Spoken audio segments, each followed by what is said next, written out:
we're worried about oil spiking, right?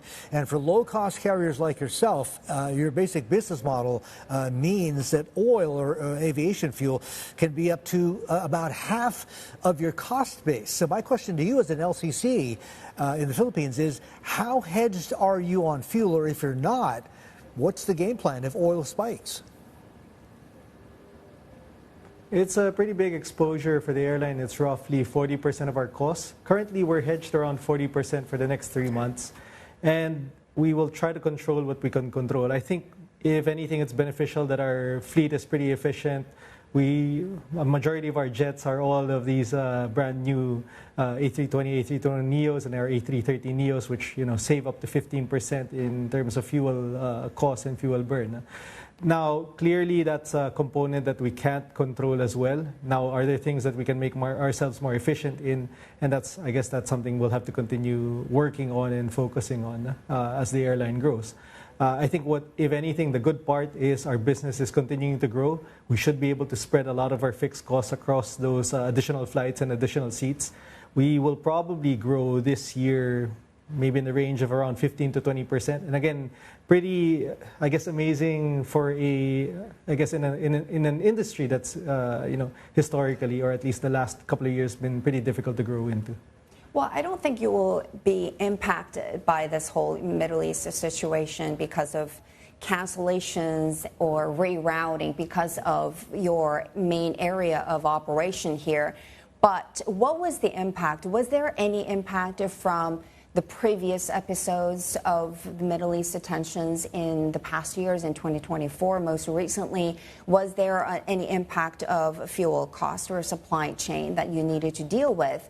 And do you feel like, okay, this time around it may be a little bit different? And what are some of the contingency measures that you're taking right now? Sure. We do have some slight exposure, actually, because we fly into Dubai, so we did have to reroute some of our flights. I think clearly where it will, become more difficult for the airline is in case where fuel prices do spike. Now, there are some contingencies. We've worked with the regulators to enable to pass on some of these escalating fuel costs in the form of fuel surcharges. There has been some impact in terms of Middle East deployments for us as far as our operations into Dubai are concerned. But I think we still need to focus on our main business. I mean, we still have 100 million people in the Philippines to serve. And we do think that specific concentric circle is something that we need to be growing into. Look, whatever happens in the Middle East, if anything, it could be sustained for a while, and that's something we just have to monitor and see what we can do about it.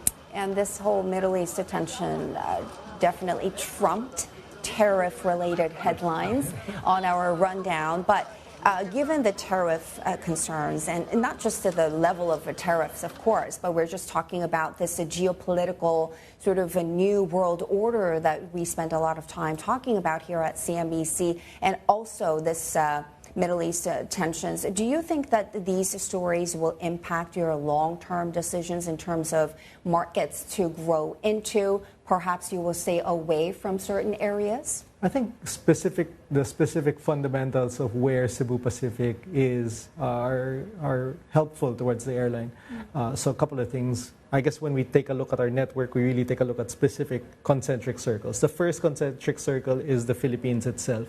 So within the Philippines, 100 million people, only 0.6 trips per capita there. So we do think there's a lot of potential to go up. If we take a look at other countries like Vietnam and Malaysia, where the number of trips per capita is actually much higher, then clearly the other part is within this 4 to 5 hour flying circle from the Philippines, roughly 2 billion people. So I think there's a lot for us to focus on. I mean, there are questions to us on the impact of the Trump tariffs. Now, we do think we are sufficiently protected, first of all, in terms of our contracts with our OEMs. But the other thing is, again, the Philippines is not as exposed to, I guess, the U.S. tariffs so much. Now, clearly, that's if something were to happen to the world economy, we would certainly be impacted. But having said that, we will continue to focus on growing the Philippine market itself. And given that our exposure to the U.S. is not as high as other economies, I think that's beneficial for us.